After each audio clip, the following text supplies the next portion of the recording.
great. Herbert to throw. He got it! Touchdown! Herbert has been money. That was probably the coolest 15 minutes of my life. Here comes Tua. Blitz touchdown. Felt so good when it came out. Maybe our doubts were actually their strength. As he slowly climbed out of injury's bleak shadow, Tua's own questions about whether he'd play again became his motivation. I did enjoy getting hit that first time. That hit felt so good, bro. Herbert's thrust into action and basking in the glow of high-pressure situations. I think he thought I was joking, and I had to tell him a couple times, no, seriously, you're the starting quarterback. Forever linked at 5 and 6 overall, when they meet on Sunday, both QBs are right where they belong, shining on the field instead of the sidelines. So we're actually completely evenly split for game picks for Chargers-Dolphins. You can see it there. Marcus on the Dolphins, Mina on the Chargers, Ryan's Dolphins, and I'm on the Chargers. Marcus, the Dolphins ruled out some key defensive guys. Christian Wilkins on the D-line, Kyle Van Noy. They're on the reserve COVID-19 list. Is the pressure on Tua to shoulder that load, or is there more maybe on Justin Herbert to take advantage of a game and really close it out?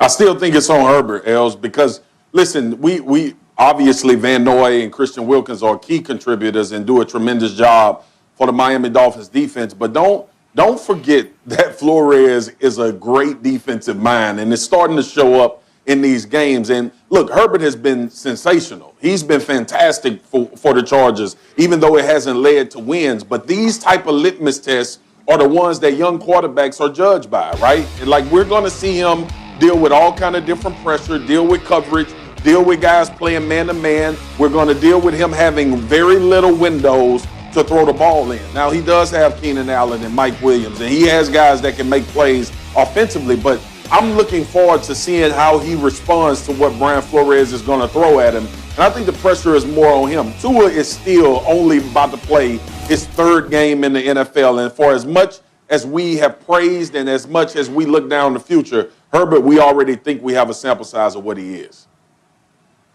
These two quarterbacks are playing two different games. Justin Herbert is playing a game where he's getting opportunity to come out every single week and prove to us just how good he is, that maybe he should have been the #1 overall pick, or maybe his ceiling is higher than the two guys picked before him. But the game Tua is playing is a game of winning. That's the game that Brian Flores has the Miami Dolphins playing. They're going to play great defense. They're going to ask Tua Tagovailoa to make the plays that he needs in the critical moments. And that's what's important. That's the quarterback you want to be. So as Justin Herbert is playing great, trying to find a way to get over that last hurdle of winning football games, Tua Tagovailoa is trying to push his team into the playoffs and win the AFC East. So I'm excited to watch this battle, but these two guys have two different objectives. Mina, why has Justin Herbert been so good for the Chargers?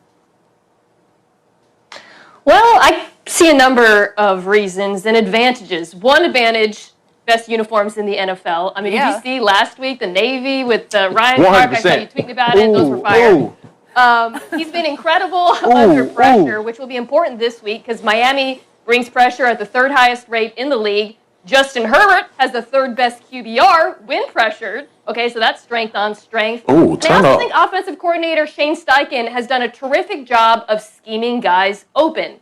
When Justin Herbert has three wide receivers in a bunch formation, he's 7 for 7 for 149 yards. Pulled up a few plays here. Watch Keenan Allen using the two wide receivers, create space for him, and then, of course, Allen, one of the best route runners in the NFL, just goes to work, gains over 10 yards on this completion.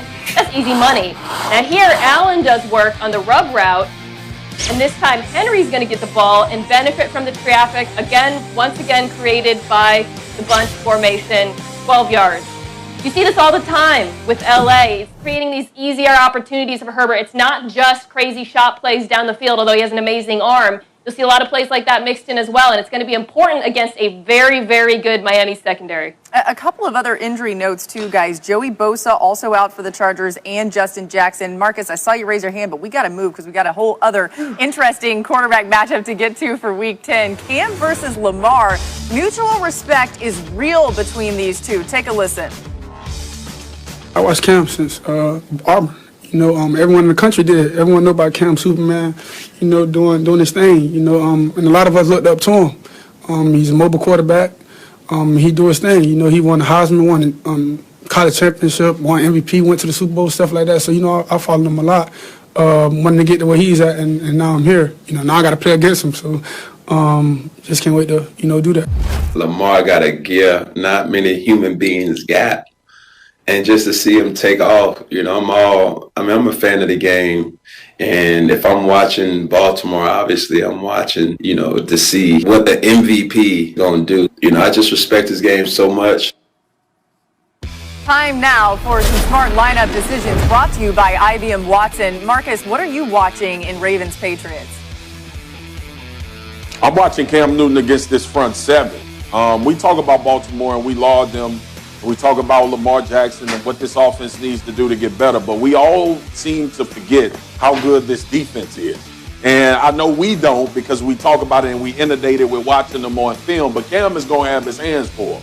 And I'm not taking anything away from what the Jets are, and I like the performance and the fact that he can finish, but this is about to be a different animal coming at him this Sunday. Yeah, Marcus, one of these teams is a contender. It's not New England. So I'm excited to watch the Ravens offense and to see if they can build on what they did in the second half versus Indianapolis, using play action to get the passing game going in the middle of the field where Lamar